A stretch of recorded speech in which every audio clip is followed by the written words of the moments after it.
సార్వత్రిక ఎన్నికల ముందు కాంగ్రెస్ పార్టీకి కేంద్రం భారీ షాక్ ఇచ్చింది. కాంగ్రెస్ బ్యాంక్ ఖాతాలను ఫ్రీజ్ చేసింది కేంద్ర ఆర్థిక శాఖ పరిధిలోని ఆదాయ పన్ను శాఖ. కాంగ్రెస్, యూత్ కాంగ్రెస్ సహా మొత్తం 9 అకౌంట్లను ఇన్కమ్ ట్యాక్స్ విభాగం నిలిపివేసినట్టు ఆరోపించారు కాంగ్రెస్ పార్టీ ట్రెజరర్ అజయ్ మాకెన్. 210 కోట్ల ట్యాక్స్ డిమాండ్కు సంబంధించి ఈ చర్యలు చేపట్టినట్టు ఆదాయ పన్ను శాఖ వర్గాలు వెల్లడించాయన్నారు. ప్రధాన ప్రతిపక్షం ఖాతాలు ఫ్రీజ్ చేయడం అంటే ప్రజాస్వామ్యాన్ని ఖూనీ చేయడమే అని మండిపడ్డారు అజయ్ మాకెన్. ఈ నిర్ణయాన్ని ఇన్కమ్ ట్యాక్స్ అపిలేట్ ట్రిబ్యునల్లో సవాల్ చేసినట్టు తెలిపారు.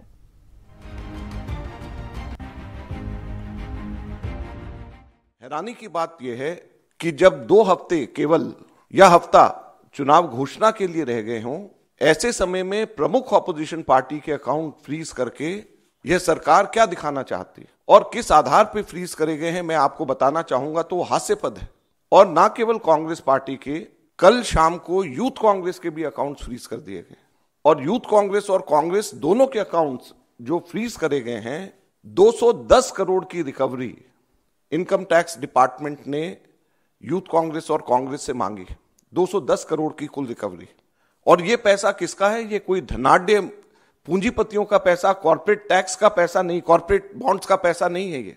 ये पैसा जो कांग्रेस पार्टी के अकाउंट्स में है वो ऑनलाइन जो हम लोगों ने क्राउड फंडिंग जो करा है उसका पैसा पड़ा हुआ है।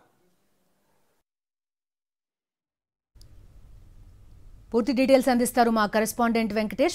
ఇక్కడ 2 ప్రశ్నలు వస్తున్నాయి. ఒకటి, ప్రధాన ప్రతిపక్షం అయిందని కేవలం కక్ష సాధింపుతోటి కేంద్రం అకౌంట్స్ ఫ్రీజ్ చేసింది అనేది. రెండోది, ప్రధాన ప్రతిపక్షం అయితే ట్యాక్స్ ఎగ్గొడతారా, లేకపోతే ఇలాంటి 2 అంశాలు కనబడుతున్నాయి. ఇందులో ఎలాంటి వివరాలు ఉన్నాయి, అసలు ఏం జరిగింది? కాంగ్రెస్ పార్టీకి ఎన్నికల ముందు గట్టి షాక్ తగిలింది. ఎన్నికల సంబంధించి ఇప్పటికీ ఎలక్షన్స్ బాండ్ సంబంధించి నిన్ననే సుప్రీంకోర్టు ఒక తీర్పు ఇచ్చినటువంటి పరిస్థితి మనం చూస్తున్నాం. సో అదే సమయంలో ఈ రోజు ఆదాయపు శాఖ దీనికి సంబంధించి కాంగ్రెస్ పార్టీకి సంబంధించినటువంటి ఖాతాలను స్తంభింపజేసింది. దాదాపు 210 కోట్ల రూపాయలకు సంబంధించినటువంటి నిధికి సంబంధించి సరైనటువంటి వివరాలు కాంగ్రెస్ పార్టీ సమర్పించలేదన్నది ప్రధానమైనటువంటి అభియోగం. సో ఆ నేపథ్యంలోనే తాము ఈ ఆదాయపు పన్ను శాఖకు సంబంధించి వారు అధికారులు కాంగ్రెస్ పార్టీకి సంబంధించినటువంటి 4 ఖాతాలను ఫ్రీజ్ చేసినటువంటి పరిస్థితి. సో ఆ నేపథ్యంలో Congress party day to day expenses కూడా డబ్బులన్నీ కూడా ఫ్రీజ్ అయిపోయాయని చెప్పి ఆ పార్టీ కోశాధికారి అజయ్ మాకెన్ చెప్తున్నారు. కనీసం కాంగ్రెస్ పార్టీ ఆఫీసు కరెంటు బిల్లులో కూడా డబ్బులను తీసుకురాలనేటువంటి పరిస్థితి నెలకొంది. సో ఇదంతా కూడా రాజకీయ ప్రేరేపితమైనటువంటి కక్ష సాధింపు చర్యగా ఆయన అభివర్ణిస్తున్నారు. ఎన్నికల సమయంలో ఎన్నికల ప్రిపరేషన్ కోసం తాము సిద్ధమవుతున్నటువంటి సమయంలో బీజేపీ ఇలాంటి కక్షపూరితమైనటువంటి చర్యలకు పాల్పడుతుందని చెప్తుంది. నిజానికి ఈ 210 కోట్ల రూపాయలకు సంబంధించి ఒక క్రౌడ్ ఫండింగ్ ద్వారా వివిధ ప్రజలు గాని, కార్యకర్తలు, పార్టీ ఎంపీలు, ఎమ్మెల్యేలు వీరంతా ఇచ్చినటువంటి చందాలతో ఈ డబ్బు సమకూరింది. 210 కోట్ల రూపాయలు దీనికి సంబంధించినటువంటి వివరాలన్నీ కూడా తాము వద్ద ఉన్నాయని కాంగ్రెస్ పార్టీ చెప్తుంది. కానీ ఈ వివరాలన్నీ కూడా సరైనటువంటి సమయంలో పార్టీ ఆదాయ పన్ను శాఖకు సమర్పించని కారణంగానే ఈ రకమైనటువంటి పరిస్థితి తలెత్తిందనేటువంటి ఒక వాదన వినిపిస్తుంది.